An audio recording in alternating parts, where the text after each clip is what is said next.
1757 ମସିହାରେ ବଙ୍ଗର ନବାବ ସିରାଜଉଦ୍ଦୌଲା ପଲାସିଠାରେ ଇଂରେଜ East India company ଦ୍ୱାରା ଯୁଦ୍ଧରେ ପରାଜିତ ହେଲେ। ଏହା ପଲାସି ଯୁଦ୍ଧ ନାମରେ ପରିଚିତ। ଯୁଦ୍ଧ ଜିଣି ପ୍ରଥମେ ଇଂରେଜମାନେ ବଙ୍ଗରେ ଶାସନ ଆରମ୍ଭ କଲେ, ଯାହା ଧୀରେ ଧୀରେ ସମଗ୍ର ଦେଶକୁ ବିସ୍ତାରିତ ହେଲା। ପ୍ରଥମରୁ ଇଷ୍ଟ ଇଣ୍ଡିଆ କମ୍ପାନୀ ବାଣିଜ୍ୟ କାରବାର ପାଇଁ ଭାରତକୁ ଆସିଥିଲେ।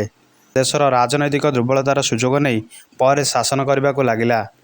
ପଲାସି ଯୁଦ୍ଧର 100 ବର୍ଷ ପରେ ଅର୍ଥାତ୍ 1857ରେ ବିଦ୍ରୋହ ଆରମ୍ଭ ହେଲା ବେଳକୁ ସମଗ୍ର ଭାରତ ଇଂରେଜ ଶାସନାଧୀନ ହୋଇସାରିଥିଲା। ଇଂରେଜ ପୂର୍ବବର୍ତ୍ତୀ ଶାସନ ଯଥା ତୁର୍କ ଓ ମୋଗଲ ଶାସନଠାରୁ ଇଂରେଜ ଶାସନ ପୂର୍ଣ୍ଣ ଭିନ୍ନ ଥିଲା। ଇଂଲଣ୍ଡ ପାଇଁ ଭାରତରୁ ଅଧିକରୁ ଅଧିକ ଧନ ସମ୍ପତ୍ତି ନେବା ଇଂରେଜ ଶାସକମାନଙ୍କର ପ୍ରଧାନ ଉଦ୍ଦେଶ୍ୟ ଥିଲା। ସେତେବେଳେ ଇଂଲଣ୍ଡରେ ଶିଳ୍ପ ବିପ୍ଳବ ଆରମ୍ଭ ହୋଇଥିଲା।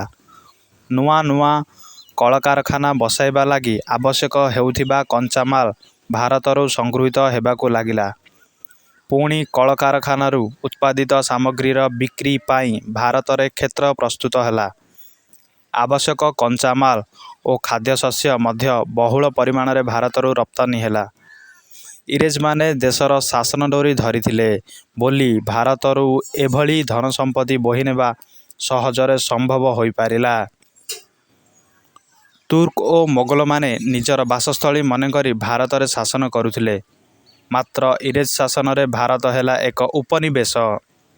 ଇଂଲଣ୍ଡର ସ୍ୱାର୍ଥରକ୍ଷା ଲାଗି ଭାରତର ଶିକ୍ଷା, ସଂସ୍କୃତି ଓ ଆର୍ଥିକ ବ୍ୟବସ୍ଥାରେ ପରିବର୍ତ୍ତନ କରାଗଲା। ଇଂରେଜ ସରକାର ଜାଣିଥିଲେ ଯେ ସମାଜର ସବୁ କ୍ଷେତ୍ରରେ ଏକ ଆମୂଳଚୂଳ ପରିବର୍ତ୍ତନ ନହେଲେ ଇଂରେଜମାନଙ୍କ ପାଇଁ ଭାରତ ଶାସନ କରିବା ଲାଭପ୍ରଦ ହେବ ନାହିଁ। ଇଂରେଜ ଶାସନ ପୂର୍ବରୁ ଭାରତରେ ପ୍ରଚଳିତ ଶିକ୍ଷା, ମାଦ୍ରାସା ଓ ମକତବ ମୁସଲମାନଙ୍କ ପାଇଁ ଏକ ଚାଟଶାଳୀ, ମଠ ଓ ଟୋଲ ହିନ୍ଦୁମାନଙ୍କ ପାଇଁ ପ୍ରମୁଖ ପାରମ୍ପରିକ ଶିକ୍ଷାକେନ୍ଦ୍ର ଥିଲା। ମାଦ୍ରାସା ଓ ମକତବରେ ବିଶେଷ କରି ଆରବୀୟ ଓ ପାର୍ସୀ ଭାଷା ଶିକ୍ଷା ଏବଂ ମଠ ଓ ଟୋଲରେ ସଂସ୍କୃତ ଶିକ୍ଷା ପ୍ରଦାନ କରାଯାଉଥିଲା। ଚାଟଶାଳୀରେ ଓଡ଼ିଆ ଶିକ୍ଷା ଦିଆଯାଉଥିଲା। ଧର୍ମଶାସ୍ତ୍ର ବ୍ୟତୀତ ଗଣିତ ଓ ତର୍କଶାସ୍ତ୍ର ଥିଲା ଏହାର ପ୍ରଧାନ ବିଷୟ। ନୂତନ ଶିକ୍ଷା ବ୍ୟବସ୍ଥା। ଶିକ୍ଷା କ୍ଷେତ୍ରରେ ଇଂରେଜ ଶାସନର ଗଭୀର ପ୍ରଭାବ ଦେଖିବାକୁ ମିଳିଥିଲା। ସେତେବେଳେ ଦେଶରେ ପାରମ୍ପରିକ ଭଙ୍ଗୀରେ ଶିକ୍ଷା ଦିଆଯାଉଥିଲା।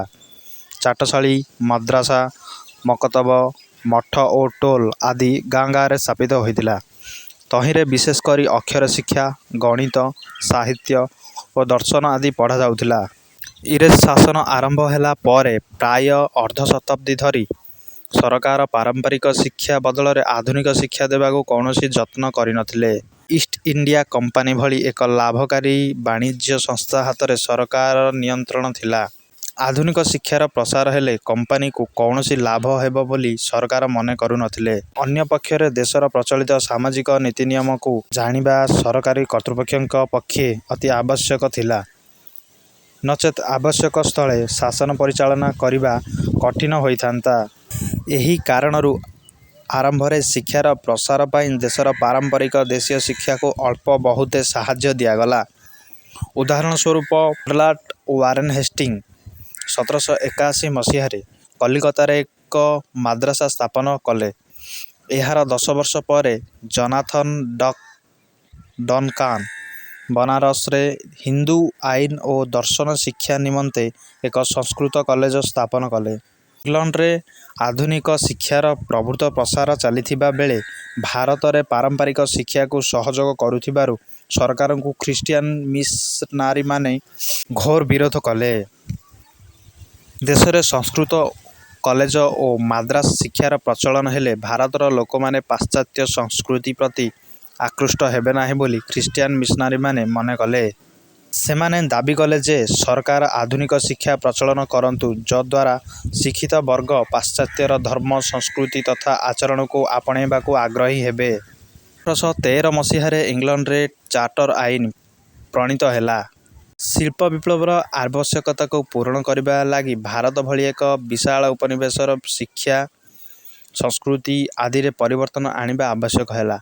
ଚାର୍ଟର ଆଇନ ଅନୁଯାୟୀ ପ୍ରଥମ କରି କମ୍ପାନୀ ସରକାର ଆଧୁନିକ ବିଜ୍ଞାନ ଶିକ୍ଷାର ପ୍ରସାର ଉଦ୍ଦେଶ୍ୟରେ 1 ଲକ୍ଷ ଟଙ୍କା ଖର୍ଚ୍ଚ କରିବାକୁ ନିଷ୍ପତ୍ତି ନେଲେ। ଏହି ଟଙ୍କା ସମଗ୍ର ଭାରତରେ ଆଧୁନିକ ଶିକ୍ଷାର ପ୍ରସାର ପାଇଁ ସମୁଦ୍ରକୁ ସଂଖ୍ୟା ସଦୃଶ ଥିଲା।